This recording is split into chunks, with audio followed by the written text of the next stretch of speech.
Good morning. Welcome to 모닝스페셜. 여러분 안녕하세요. 8월 7일 수요일 저는 최수진입니다.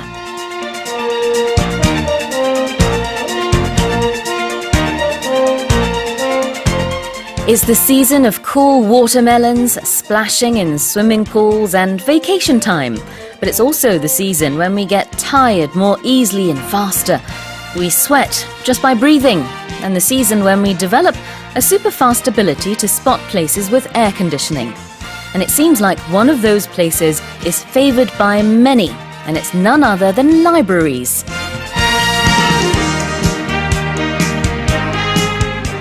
흔히 독서의 계절 하면 가을을 떠올리지만 여름 폭염을 피해 시원한 도서관에서 피서를 즐기는 분들도 많다고 합니다. 그래서 말인데요. 요즘 학생들이 가장 즐겨보는 책이 어떤 건지 아시나요? 국립중앙도서관이 지난 10년간 전국 800여 개 도서관의 대출 자료를 분석한 결과를 공개했는데요. 초등학생은 김영주 작가의 동화 짜장, 짬뽕, 탕수육, 중고등학생은 신경숙 작가의 엄마를 부탁해를 가장 많이 빌려본 것으로 나타났습니다.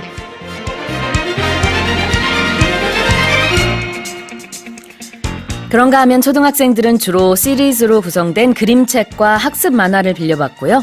중고등학생의 경우에는 엄마를 부탁해 외에도 조세희 작가의 난장이가 쏘아올린 작은 공, 리처드 도킨스의 이기적 유전자, 이런 수준 있는 책들도 많이 빌려봤다고 하네요.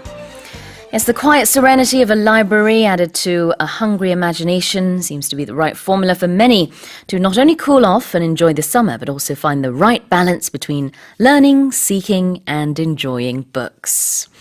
여러분은 어떠세요?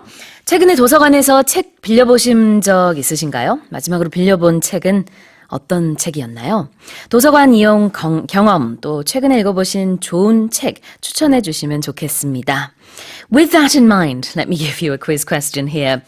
When you borrow a book from a public library, you need to do this when you are done reading it.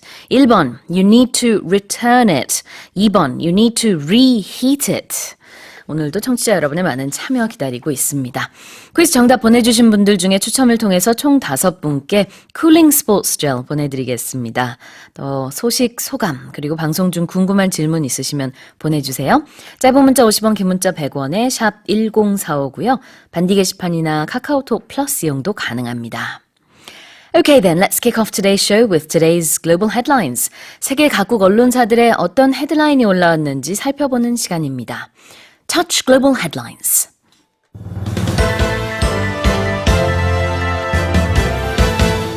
The U.S. has officially labeled China a currency manipulator. 미국이 중국을 환율조작국으로 전격 지정했습니다. Chinese authorities have issued a strong warning to Hong Kong protesters. 중국 당국이 홍콩 시위대를 향해 강력한 경고의 메시지를 던졌습니다. Japan's defense budget for the fiscal year 2020 is expected to surpass a record high of more than 60 trillion won. 일본의 2020 회계연도 방위 예산이 60조 원을 넘어서면서 사상 최대치를 경신할 전망입니다. Artists participating in an international art festival in Japan have issued a joint statement denouncing the removal of a statue of peace and calling for a politics-free exhibition. 아이치 트리에날레가 위안부 평화의 소녀상 전시를 중단한 것과 관련해 행사 참여 작가들이 정치 개입에 항의하는 내용의 성명을 발표했습니다. Colombia has announced it will grant citizenship to more than 24,000 children born to Venezuelan migrant parents in Colombia. 콜롬비아 정부가 콜롬비아에서 태어난 베네수엘라 이민자 자녀 2만 4천여 명에게 시민권을 부여한다고 발표했습니다. July 2019 has replaced June this year as the hottest month ever recorded worldwide, according to the EU's Earth Observation Network. 지난 6월에 이어 올해 7월도 역사상 가장 더운 달로 기록됐다고 유럽연합 기후변화 담당 기구가 밝혔습니다. And for the headlines and more, I'm joined by Walter 선생님. Good morning. Well, good morning to you, and a very sprightly good morning, should I say, to all of our viewers and to all of our listeners, rather, and any viewers out there. And just give me a second here. Let me do some solidarity with them. I'll put on my glasses as well. We've become glasses twins. 네, 그렇습니다. 어젯밤에 편안히 주무셨나요? 태풍 소식으로 인해서 비가 굉장히 많이 올 것이다. 그리고 바람도 많이 불 것이다. 라는 우려의 뉴스를 어제 전해드렸었는데요. 다행히 조용히 지나간 것 같습니다. Yeah, I think we avoided the worst of it here in Seoul. I understand that Gangwon province has been receiving heavier rains than here in Seoul. Sure. And I understand as it made landfall that it weakened quite severely, which often happens. So it That's got good, yeah. downgraded, I think, from a typhoon down to something that they call a tropical depression. Ah, there you go. Nonetheless, it is still raining in parts of the country right now. So Sure, if you're yes. driving to work, please drive safely. All right, well, let's go over the headlines. Headline number 1. The U.S. has officially labeled China a currency manipulator. 미국이 중국을 환율 조작국으로 전격 지정했습니다. So this is somewhat of a interesting turn of events because often Beijing is accused of doing the opposite, supporting its currency rather than letting it fall. But in this case, it has fallen below the 7 per dollar level, and that's the first time that this has happened since 2008, and of course it has prompted the U.S. to accuse and now officially label China as a currency manipulator. 네, 미국이 어제 현지 시간 5일 중국을 환율 조작국으로 전격 지정했죠. 환율 조작국으로 지정되면 어떻게 되는 건가요? Well, what it does is it makes Chinese exports more competitive, or in other words, cheaper to buy with foreign currencies. 네, 그리고 미국의 경우는 이제 해당 국가에 대해서 환율 저평가 그리고 지나친 무역 흑자 시정을 요구하게 됩니다. 1년이 지나도 이게 개선되지 않을 경우에 해당국에 대한 미국 기업의 투자 제한 그리고 IMF의 추가적인 감시 요청 등 이제 구체적인 제재 조치에 나설 수 있게 됩니다.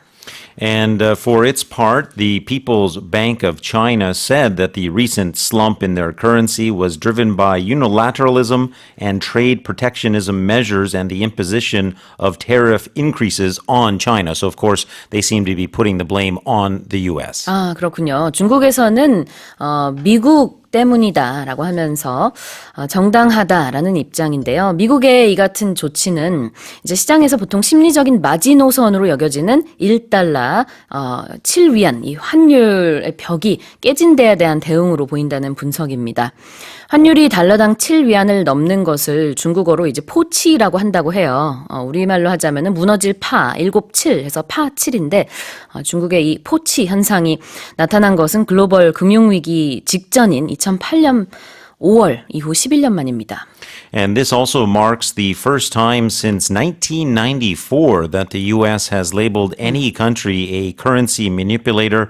That was back in the era of the Bill Clinton administration. Right. And at that time, it was also China that was labeled as the manipulator. And interestingly enough, this current labeling of China by the U.S. does fulfill a presidential campaign promise by President Trump, who did pledge to name China a currency manipulator on his first day in office. 아, 그랬군요. 중국에 대한 미국의 환율 조작국 지정은 1994년 이후 처음이라고 합니다. 네, 지금 월터 선생님이 설명해 주신 것처럼 트럼프 대통령의 어떤 공약 내용 중에 하나이기도 했다고 하네요. Okay, well, let's leave that story there and move on to headline number 2. Chinese authorities have issued a strong warning to Hong Kong protesters. 중국 당국이 홍콩 시위대를 향해 강력한 경고의 메시지를 던졌습니다. So the warning itself has been translated a little bit differently by different media outlets. The translation that I've seen is that China has warned Hong Kong, saying that their protests and their attempts to play with fire will only backfire. A common English expression that I might think of is if you play with fire, you will get burnt. 네, 그렇습니다. 불장난을 하면은 타 죽는다라는 경고를 중국 당국이 홍콩 시위대를 향해서 했습니다. 이 한자 원문을 보면은 이제 우리식으로 읽자면은 완화자분 그러니까 이제 불을 가지고 놀면은 스스로 불사르는 일이 일어날 것이다. 불장난하면 타 죽는다라는 경고가 되겠고요. 현재까지 폭력 충돌로 인해서 460명 이상이 다쳤고 그중에 경찰이 130여 명이라고 강조를 하면서 어제 홍콩 관련 업무를 총괄하는 중국 당국이 대변인을 통해서 이렇게 밝혔습니다. Some of the other comments that were made saying that the Hong Kong protesters rather should not underestimate the firm resolve of the central government, of course, of China. They said that the radical demonstrations there have pushed Hong Kong to the verge of a very dangerous situation, and they also warned the protesters not to mistake restraint for weakness. On the one hand, though, the head of state, as you might call it, Carrie Lam, has been praised by China for her stance. She indeed has. She has, of course, been seen as relatively pro-Beijing, and certainly that seems to be the case here, receiving some praise for her stance in these ongoing protests and demonstrations there. It's also interesting to note the possibility of any military involvement. China's People's Liberation Army does have troops stationed in Hong Kong. However, they are not expected to interfere, of course, in local issues unless Hong Kong does make that request. 아, 그렇군요. 중국 당국은요, 친중파인 홍콩 행정수반 캐리 람 행정장관에 대한 지지 의사를 재확인했고요. 또 홍콩 경찰에 엄격한 법 집행을 주문하기도 했습니다. 이와 관련해서 여러 외신, AFP라든지 블룸버그 통신 등의 외신들은 시진핑 주석에게 남겨진 선택지가 별로 없다라고 하면서 중국 지도부가 지금 현재 진퇴양난에 처해 있다는 논조의 기사를 내보내기도 했습니다. Let's go over our next headline. Headline number 3. Japan's defense budget for the fiscal year 2020 is expected to surpass a record high of more than 60 trillion won. 일본의 2020 회계연도 방위 예산이 60조 원을 넘어서면서 사상 최대치를 경신할 전망입니다. So according to reports from local media, the defense budget there will be set at about 5.3 trillion yen. As we mentioned in the headline, that's about 60 trillion won. And that is said to include expenses related to the realignment of U.S. forces in Japan. It's the 7th consecutive year of growth since 2013 in terms of the main budget, and of course it is, as we noted, the largest ever increase. 네, 어제 니혼 게이자이 신문에 따르면은 일본 방위성은요 내년도 예산 요구안을 총 5조 옌 정도로 잡고 있다고 하는데요. 어제 기준 환율 환산시 우리 돈으로는 한 60조 원이 되는 겁니다. 본 예산 기준으로 봤을 때는 2013년도 이후 7년 연속 증가하는 것으로 역대 최대 규모라고 합니다.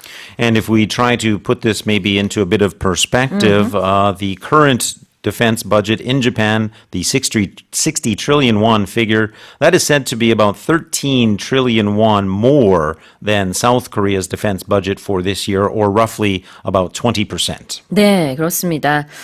방위 예산 60조 원, 우리나라와 비교를 하자면은 한국의 올해 국방 예산은 이제 한 46조 원입니다. 그래서 미국이 한 13조 원 더 많이 배정을 한 것으로 볼 수 있겠습니다.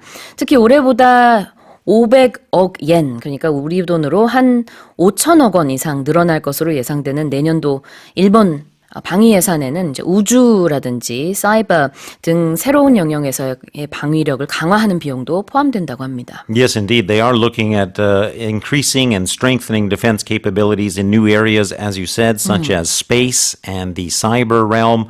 And of course, there's also been the purchase of the F-35 stealth fighters from the U.S. Okay, well, let's stay in Japan and go on to our next headline. Headline number 4.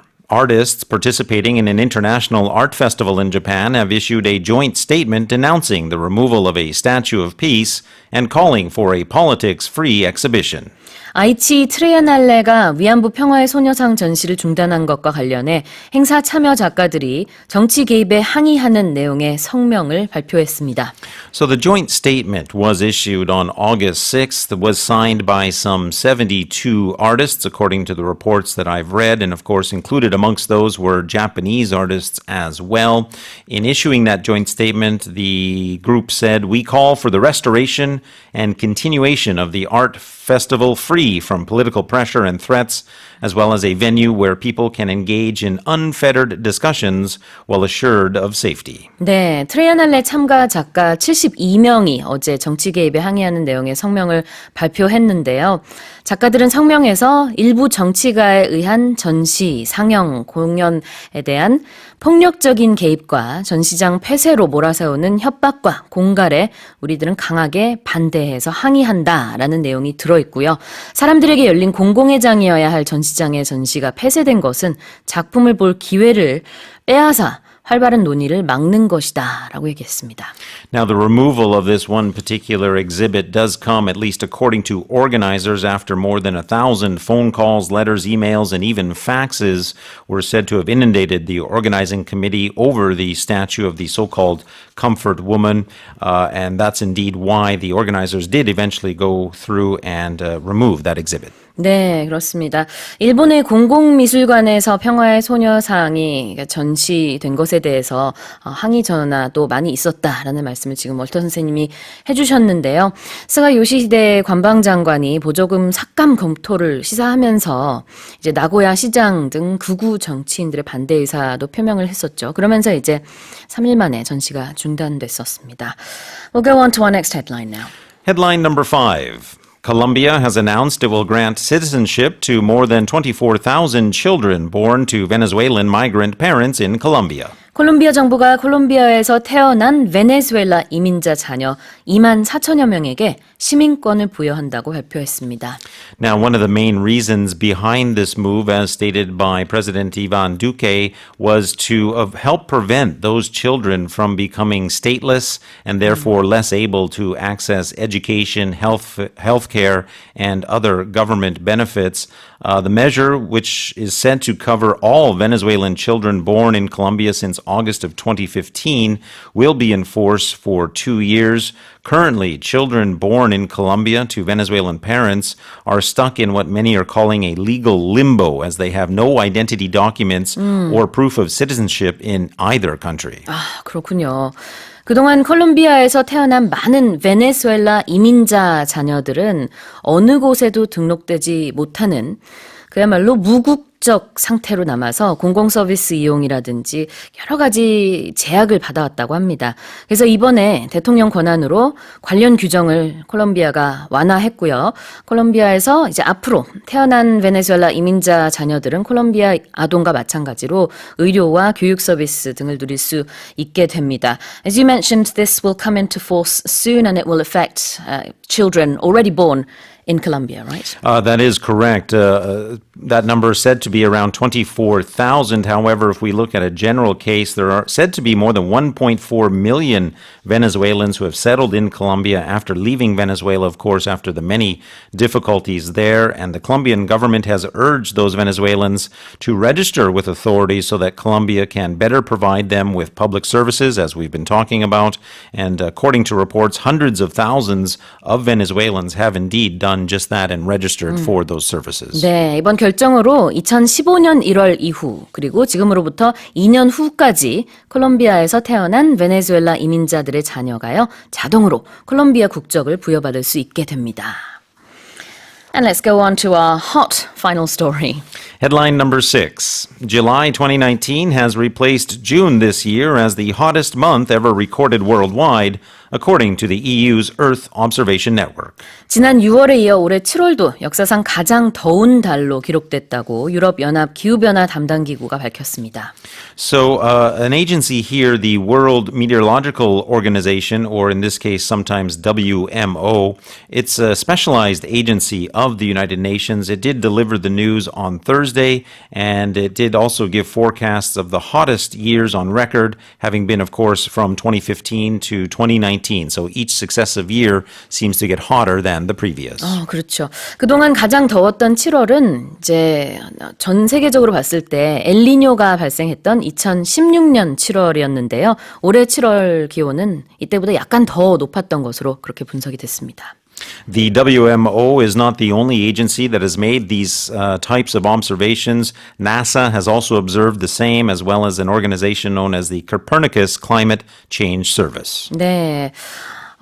이 데이터로 인해서 이제 온실가스 배출이 계속되고 있다라는 분석이 나오면서 지구 온도에 영향을 미치고 있기 때문에 가까운 미래에는 이 기록조차 잇따라 깨질 것이다라는 전망이 나왔습니다. It's going to get hotter. Not good news there. No, not good news at all. Well, those are our headlines for this morning. Let's remind our listeners of the quiz.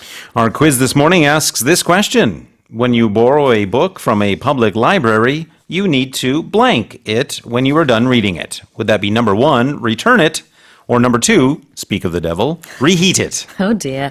짧은 문자 50원, 긴 문자 100원에 샵 1045로 보내주시고요. 무료 반디 게시판이나 카카오톡 플러스 이용도 가능합니다. 총 5분께 추첨을 통해서 시원한 쿨링 스포츠 젤 보내드리겠습니다. 노래 듣고 와서 뉴스 포커스 살펴볼게요. This is Crocodile Rock by Elton John.